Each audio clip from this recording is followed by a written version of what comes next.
Hoy vamos a intentar algo ambicioso. Vamos a meternos en la cabeza de una de las figuras más polarizantes de nuestro tiempo, Elon Musk.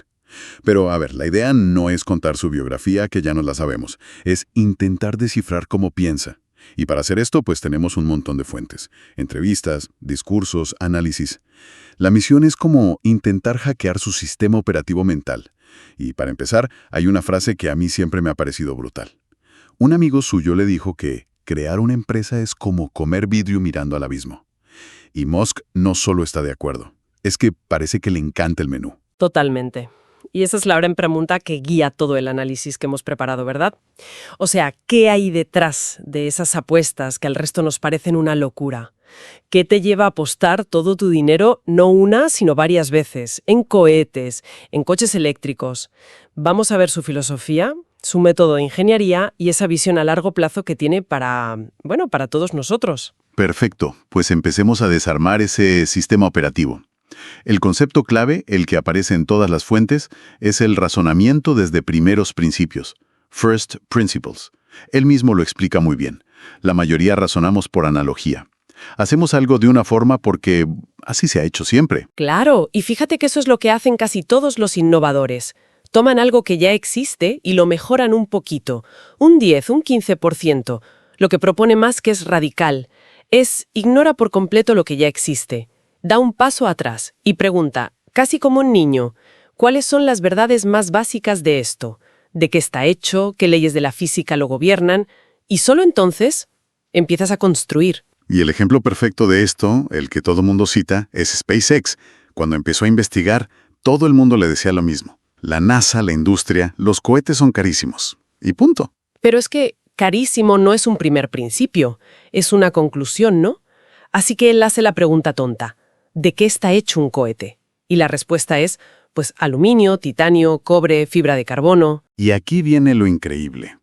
Porque en vez de aceptar el precio del cohete ya montado, se va al mercado de materias primas y calcula cuánto cuestan esos materiales por separado. Y lo que descubre es de locos. El coste de los materiales era apenas el 2% del precio final.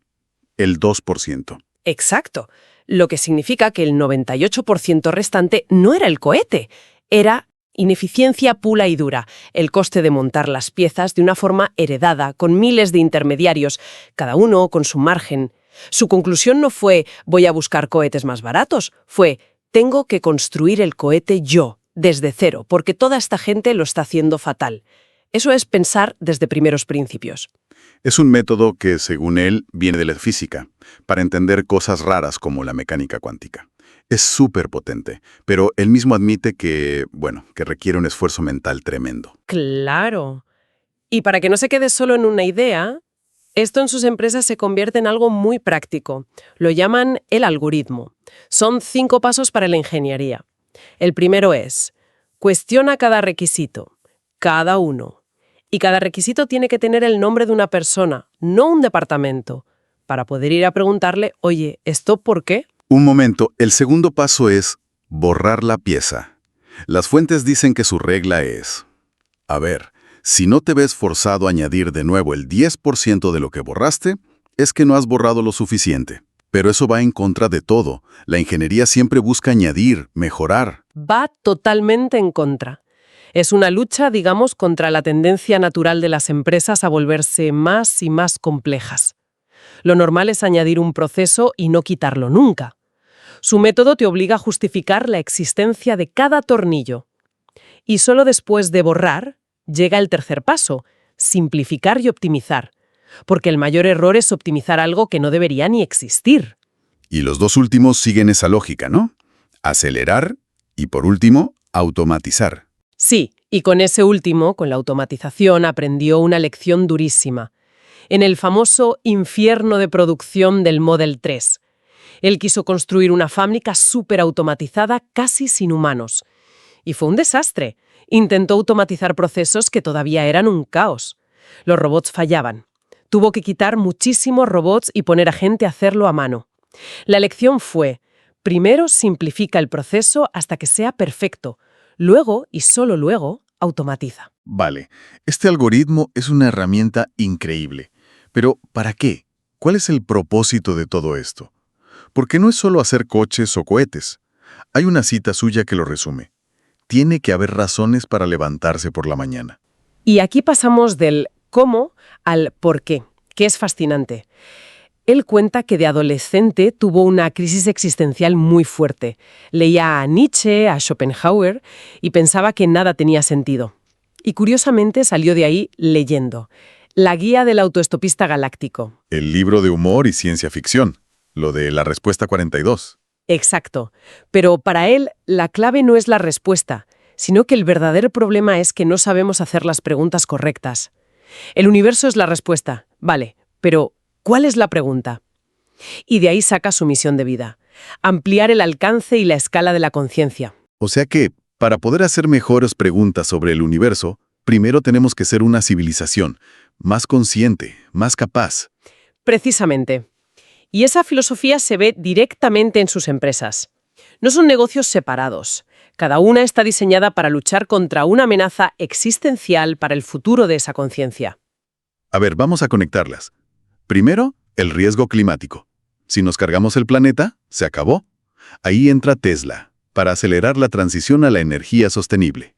Segundo, el riesgo de depender de un solo planeta.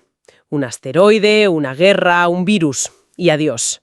Ahí entra SpaceX, hacer a la humanidad multiplanetaria, empezando por Marte. Y el tercero, más moderno, la inteligencia artificial, que nos supere y nos extinga. Y ahí tiene dos frentes. Neuralink, para conectar nuestro cerebro a la IA, y xAI, su nueva empresa, para crear una IA que busque la verdad y nos proteja.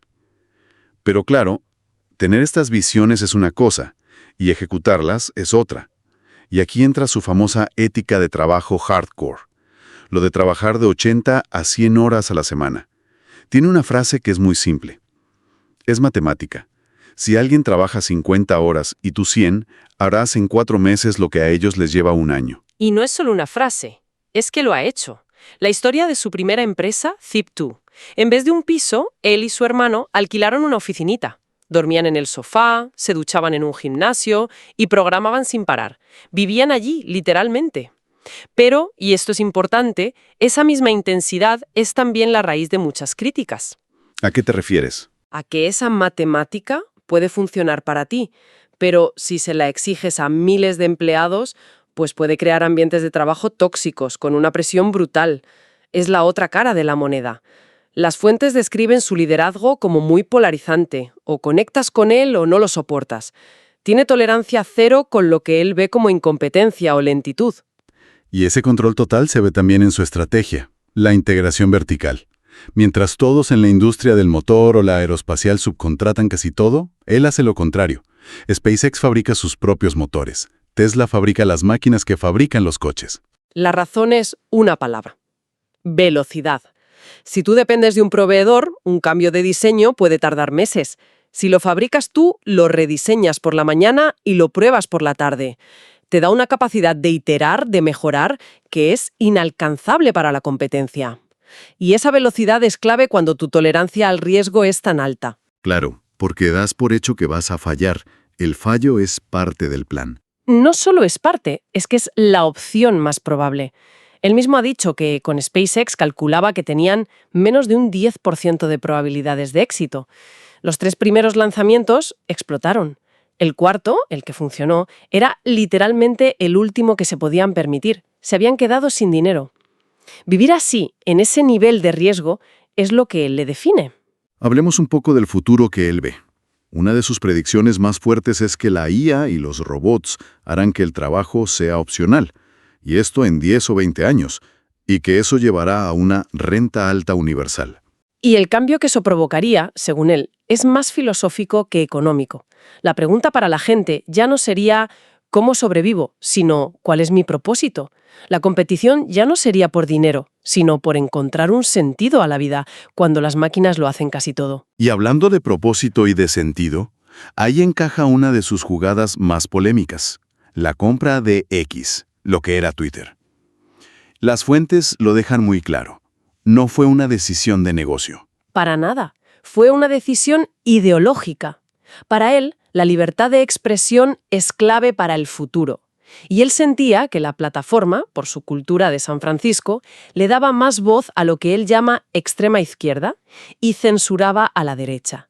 Su objetivo, dicho por él, fue reequilibrarla, convertirla en una plaza pública global donde se pueda debatir de todo. Lo ve como una lucha contra lo que él llama el virus woke.